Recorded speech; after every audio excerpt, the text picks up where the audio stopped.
Hi everyone, this is Mudit Chaudhary and welcome back to study anchors law YouTube channel. इस video के अंदर मैं एक बहुत मेजर प्रॉब्लम डिस्कस करूंगा जो सारे स्टूडेंट्स फेस करते हैं। दैट इज जीके में सब कुछ कैसे याद रखा जाए। How do we retain everything in GK. अब guys, I never faced such a problem, क्योंकि सबकॉन्शियसली मैं कुछ ऐसा कर रहा था जो मुझे इस प्रॉब्लम से बचा रहा था। एंड मैंने इसी चीज, इन टैक्टिक्स को यूज करके when I gave CLAT I was able to get into NUJS Kolkata. इस वीडियो के अंदर मैं आपको वो सारी टैक्टिक्स और जो मैं ट्रिक्स यूज कर रहा था वो शेयर करूंगा। टोटल 5 टिप्स हैं एंड उन सबको ध्यान से सुनना। एंड अगर आपको लगता है there is some specific problem that you are facing, आप कमेंट सेक्शन में मुझे बताओ, या फिर यू फील कि there is something you are using in your GK preparation जिससे आप सब कुछ याद रख पा रहे हो, ताकि वो और स्टूडेंट्स भी यूज कर सके या उनको हेल्प।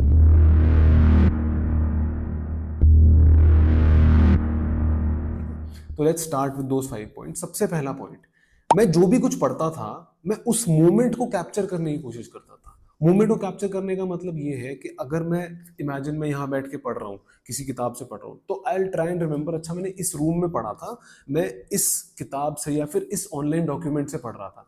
अब हम लोग क्या है ना, हम humans we are great visual learners, हमें ना इमेजेस याद रहती हैं। तो इमेजेस अगर हमें याद रहते, इवन यार वर्ड्स भी अगर देखा जाए तो वर्ड्स भी तो इमेजेस ही हैं जो बनी हुई हैं। डी इस तरीके से बनता है, ए इस तरीके से बनता है, whatever it is, we are visual learners. तो अगर आप उस मोमेंट को कैप्चर कर पाओगे एंड समथिंग स्पेसिफिक उस मोमेंट के बारे में ध्यान रख पाओगे, there is a very good chance आप उसको याद रख पाओगे। And there is no limit to how much our brain can remember, ठीक है। एंड ये मैं बहुत अच्छे से यूटिलाइज करता था। एंड पता नहीं, जब मैं छोटा था प्रॉब्ली किसी ने मुझे बताया होगा, and this stayed with me. CLAT के टाइम पे भी I subconsciously to do it, and बाद में रियलाइज, अच्छा this is what I was doing, जिससे मुझे कभी कोई प्रॉब्लम ही नहीं आई। तो do use this tip, it is an amazing tip. अब before I move on to the second tip, एक चीज मैं बात करना चाह रहा हूँ आपसे कि जीके कंपेंडियम मैंने देखा है काफी सारे स्टूडेंट जो पढ़ते हैं, दे फील क्या यार इतना सारा कंटेंट है कंपेंडियम में, क्या हम सब कुछ पढ़ सकते हैं। तो उस प्रॉब्लम को डील करने के लिए what we have done is, हमने हमारा एक जी कंपेंडियम बनाया which is freely available to students. And उसमें हमने मेन इंपॉर्टेंट टॉपिक्स को इस तरह लिखा है that is it, so that it's easier for you to remember. तो आप उन सभी जीके कंपेंडियम्स को यहाँ पे स्कैन करके यूज कर सकते हो, या फिर the link is there in the description also.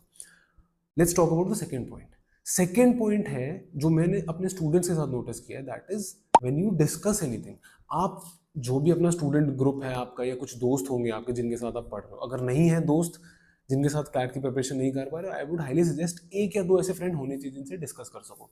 तो आई टेल एवरीवन कि आपने अगर 2 टॉपिक पढ़े हैं ढंग से और आपके फ्रेंड ने 2 टॉपिक पढ़े हैं ढंग से, आप उसको डिस्कस करो, एक दूसरे से प्रॉब्ली क्वेश्चंस पूछो या फिर एक दूसरे को समझाओ। आप जब समझाओगे 100% आपको बहुत अच्छे से दिमाग में रहेगा।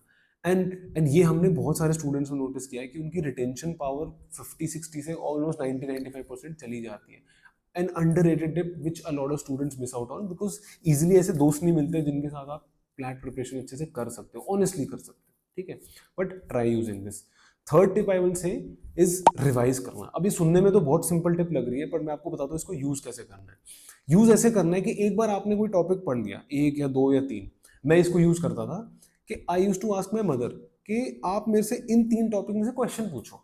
अब ऐसा होगा कि 3-4 क्वेश्चन मैं नहीं आंसर कर पाऊंगा, and these are the questions जो प्रॉब्लम होती है याद करने में। एंड अब क्योंकि उन्होंने मेरे से पूछ लिया है, तो my brain emphasises on it even more. तो उस वजह से वो जो रिविजन थी वैसे तो हो ही गई, प्लस इवन जो मैं भूला था वो भी मेरे दिमाग में बैठ गया। And such an underrated tip and so many people don't do it, तो ट्राई यूजिंग इट, ठीक है। नाउ द फोर्थ टिप है कि स्ट्रेस नहीं करना उस जीके पे जो एग्जाम में आएगी और आपको नहीं आती है। So lot of students talk about this कि अगर एग्जाम में कोई जीके आ गई तो हम उसे कैसे टैकल करेंगे जो हमें नहीं आती। गाइस अंडरस्टैंड, जीके इतना वास्ट है, कुछ ना कुछ ऐसा आएगा आपको नहीं आता होगा। एंड द फैक्ट कि you are okay with that कि यार ठीक है, कोई जीके ऐसी आएगी जिससे मेरे को नहीं आती होगी ना, उससे आपके chances of retaining everything else will be great.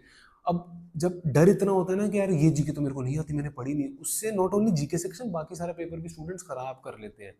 इसको प्लीज ध्यान रखो, अंडरस्टैंड, टेल योरसेल्फ कुछ जीके ऐसी आएगी जो मैंने कितनी ही पढ़ ली मेरे को नहीं आती होगी, तो that's totally fine. Fifth tip which I learn from a formula one driver, उसने एक बात बोली कि आप जो भी कुछ लिखते हो ना, तो देर आर चांसेस कि आप उसको अच्छे से रिटेन कर पाते हो। तो जैसे इफ आई रेड 10 टॉपिक्स और मुझे पता है कि ये 3 मेरे को प्रॉब्ली अच्छे से नहीं बैठे दिमाग में, तो आई वुड राइट दोज 3। और देर आर चांसेस, मतलब दिस इज हाईली प्रूवन कि आप जब भी कुछ लिखोगे chances of you retaining that are even more. तो आप ऐसा ट्राई करो, आई एम नॉट आस्किंग कि सब कुछ लिखने की कोशिश करो, कुछ कुछ चीजों को लिखने की कोशिश करो जो आपको लगता है, या फिर रोज न्यूज़पेपर से एक टॉपिक पढ़ो और उसको लिखने की कोशिश करो। 100% वो आपके दिमाग में ज्यादा अच्छे से बैठेगा। तो ये जितनी भी पांचों टिप्स बताई, you don't have to apply all of those.